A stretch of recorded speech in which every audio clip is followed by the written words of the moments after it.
retrouvons l'ardeur de nos ancêtres, l'ardeur de ce 19e siècle, l'ardeur de cette Troisième République, où les maçons engagés ne laissaient pas aux mains de ces conjurés abattre les fondements de la liberté, de la démocratie et de la solidarité.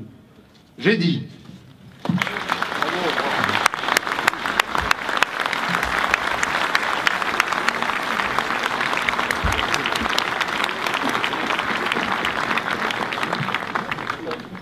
Les visiteurs du cimetière du Père-Lachaise qui par hasard passent devant cette plaque pensent à Pierre Dac comme à un amuseur radiophonique, amuseur théâtral, mais peu savent que Pierre Dac a été un grand résistant.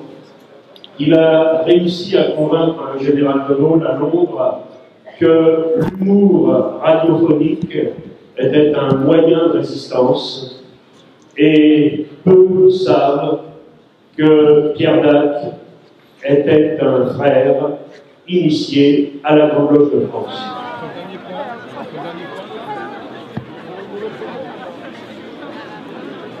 Général Émile Eudes.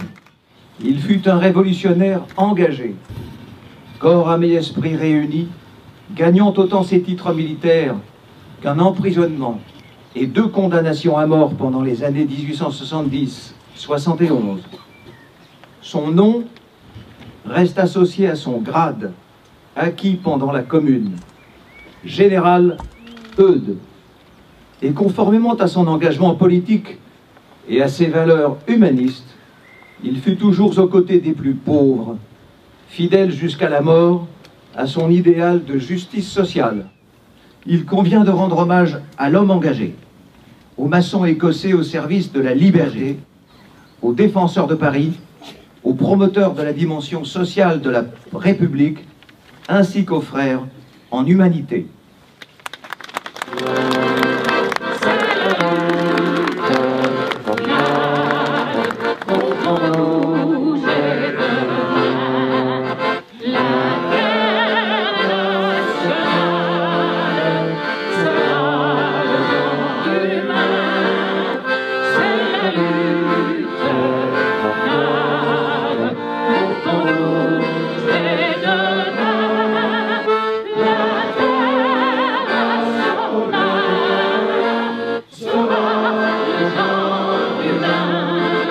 Marie Becquet de Vienne, entre résistance et émancipation.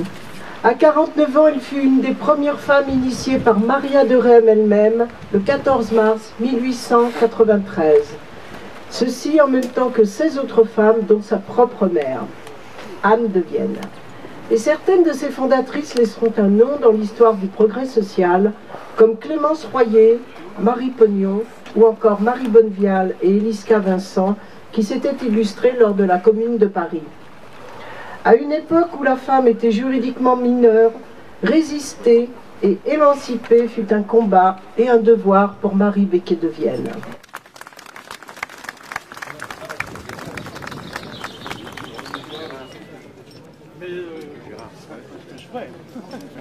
Jean Alman est né à Sauveterre de Comminges, en Haute-Garonne, le 25 août 1843. C'était un syndicaliste et un homme politique français. À 19 ans, embauché dans une imprimerie après sa venue à Paris, Jean Alman est emprisonné dès 1862 pour avoir pris part à la première grève des ouvriers typographes de la capitale. Ce mode d'action était alors illégal.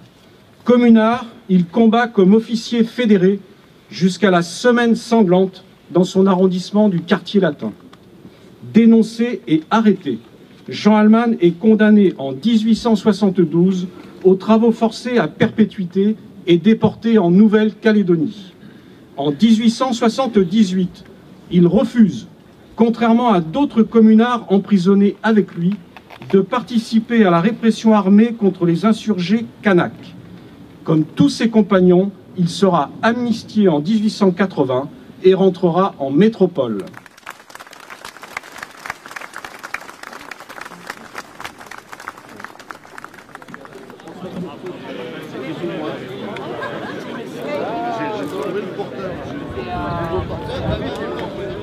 Maurice Cardette, Raymond Losserand, Froment, Corentin Caribou, René Le Gall, Charles Michel, Jules Offray, René Maurier dit René Moore, Louis Thorez, Raymond Latarjet et Alfred Martin sont morts pour la France, pour la liberté, pour des idéaux qu'ils plaçaient au-dessus de leur personne.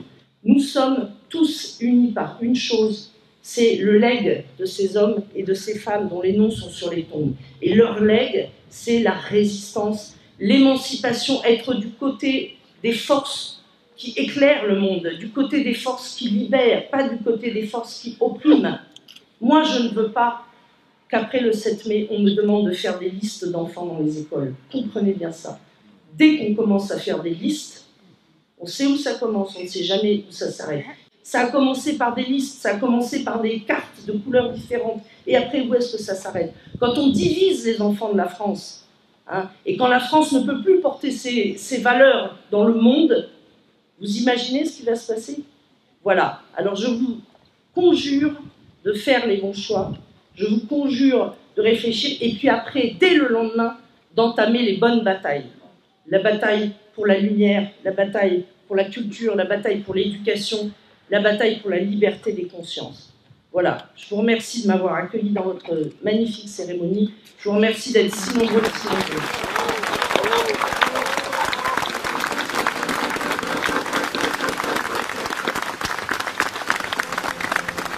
Amis, entends-tu le roulement des corbeaux sur nos plaines?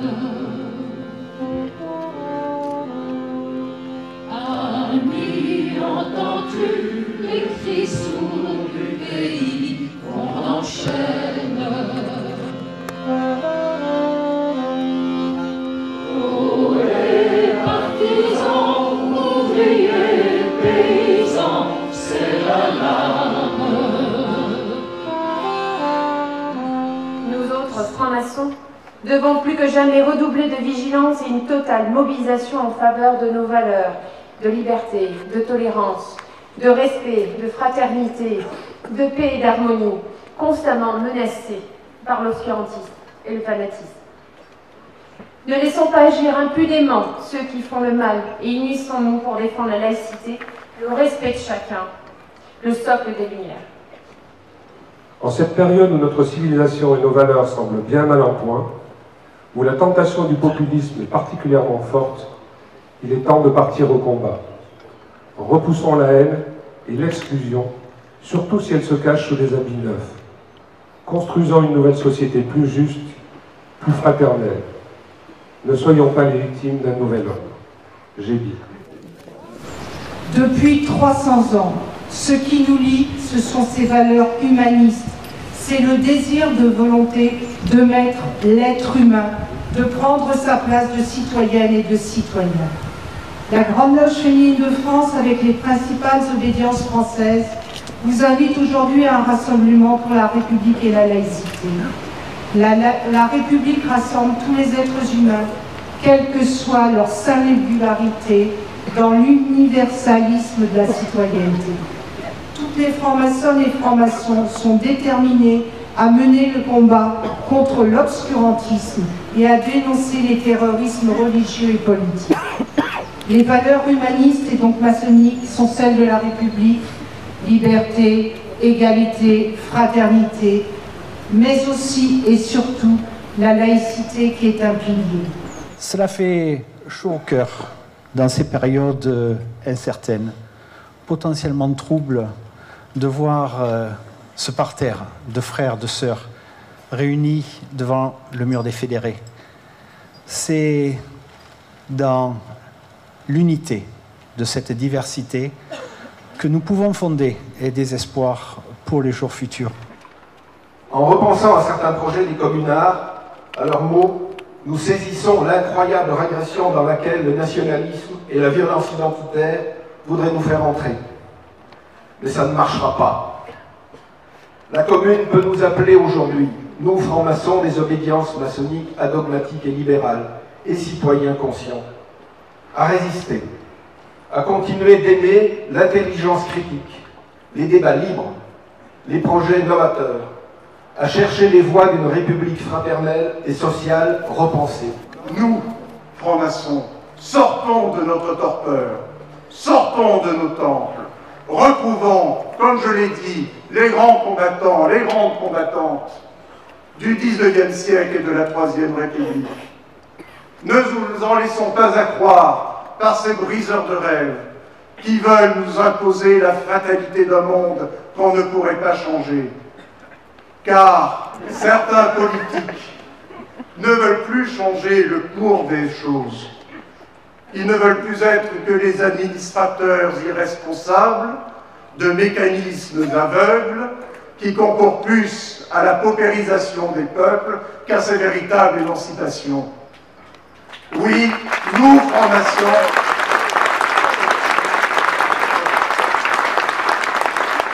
nous ne sommes pas résignés, nous n'acceptons pas la fatalité. Alors, soyons les entrepreneurs industrieux, les défenseurs acharnés, les promoteurs zélés de la République, vraiment démocratique, résolument et de manière intransigeante laïque, mais infiniment sociale. Vive la République, vive la sociale!